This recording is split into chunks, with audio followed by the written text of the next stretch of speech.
Marxist महात्म अध्याय 13। श्री महादेव जी कहते हैं, पार्वती अब 13 अध्याय की अगाध महिमा का वर्णन सुनो। उसको सुनने से तुम बहुत प्रसन्न हो जाओगी। दक्षिण दिशा में तुंगभद्रा नाम की एक बहुत बड़ी नदी है। उसके किनारे हरिहरपुर नामक रमणीय नगर बसा हुआ है।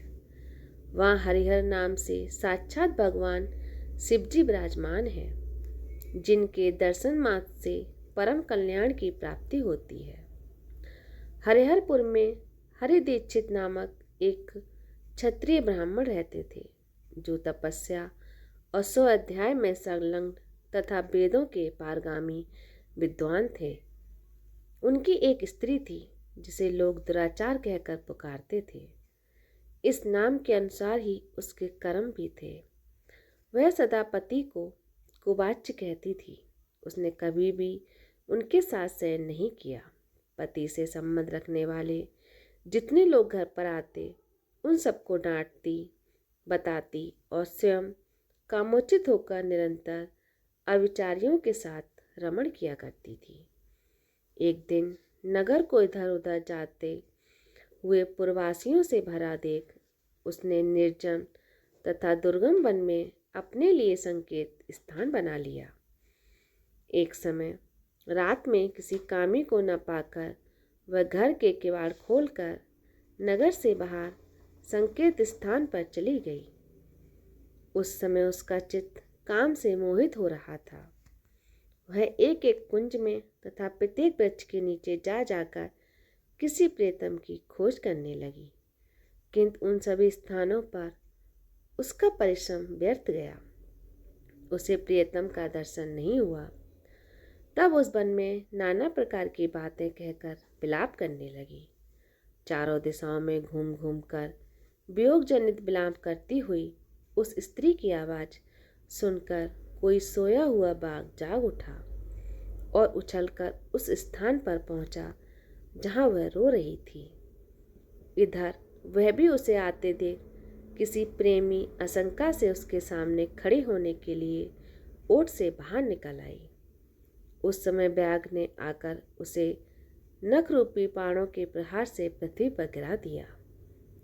इस अवस्था में भी वह कठोर बाणी में चिल्लाती हुई पूछ बैठी, अरे बाघ, तू किस लिए मुझे मारने को यहाँ आया है? पहले इन सारी बातों को तो बता दे, फिर मुझे मारना।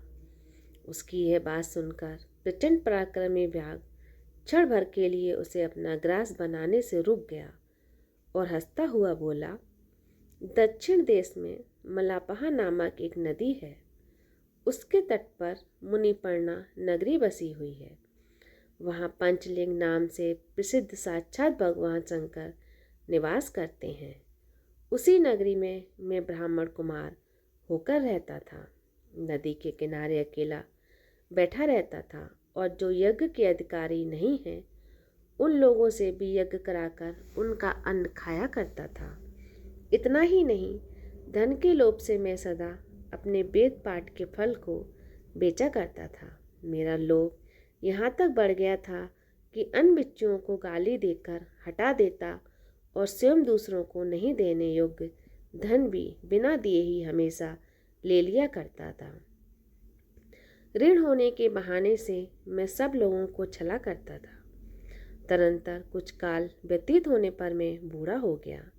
मेरे बाल सफ़ेद हो गए, आँखों से दिखाई नहीं देता था और मुंह के सारे दांत गिर गए। इतने पर भी मेरी दान लेने की आदत नहीं छूटी।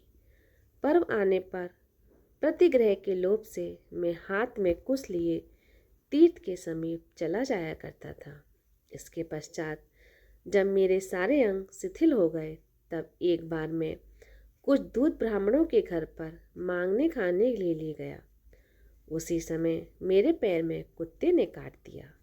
तब मैं मूर्छित होकर क्षण भर में पृथ्वी पर गिर पड़ा। मेरे प्राण निकल गए। उसके बाद मैं इसी व्याघ योनि में उत्पन्न हुआ। तब से इस दुर्गम वन में रहता हूँ तथा अपने पूर्व पापों को याद करके कभी धार्मिक महात्मा, यति, साधु पुरुष तथा सती स्त्रियों को नहीं खाता। पापी, दुराचारी तथा कुल्टा स्त्रियों को ही मैं अपना भक्षण बनाता हूँ। अतः कुल्टा होने के कारण तू अवश्य मेरा ग्रास बनेगी। यह कहकर वह अपने कठोर नखों से उसके शरीर के टुकड़े कर करके खा गया। उसके बाद यमराज के दूत उस पापनी को संयमनीपुरी में ले गए। यहाँ यमराज की आज्ञा से उन्होंने अनेक बार उसे विष्ठा, मूत्र और रक्त से भरे हुए भयानक कुंडों में गिराया। करोड़ों कल्पों तक उसमें रखने के बाद उसे वहाँ से ले जाकर 100 मनवंतरों तक रोवन नरक में रखा। फिर चारों ओर मुँह करके दीन भाव से रोती हुई उस पापनी को वहाँ से खींचकर दहनानंद नामक नरक में गिराया। उस समय उसके केस खुले हुए थे और शरीर भयानक दिखाई देता था। इस प्रकार घोर नरक यातना भोगने पर वह महापापनी इस लोक में आकर चांडाल योनि में उत्पन्न हुई। चांडाल के घर में भी प्रतिदिन बढ़ती हुई वह पूर्व जन्म के अभ्यास से पूर्वतः पापों में प्रवृत्त रही। फिर उसे कोढ़ और राजच्छमा रोग हो गया। नेत्रों में पीड़ा होने लगी। फिर कुछ काल के पश्चात वह पुनः अपने निवास स्थान हरिहरपुर को गई, जहाँ भगवान शिव के अंतःपुर की स्वामिनी जम्बिका देवी विराजमान है। वहाँ उसने वासुदेव नामक एक पवित्र ब्राह्मण का दर्शन किया, जो निरंतर गीता के 13वें अध्याय का पाठ करता था। उसके मुख से गीता का पाठ सुनते ही वह चांडाल शरीर से मुक्त हो गई और अपना देह त्याग कर स्वर्गलोक को चली गई।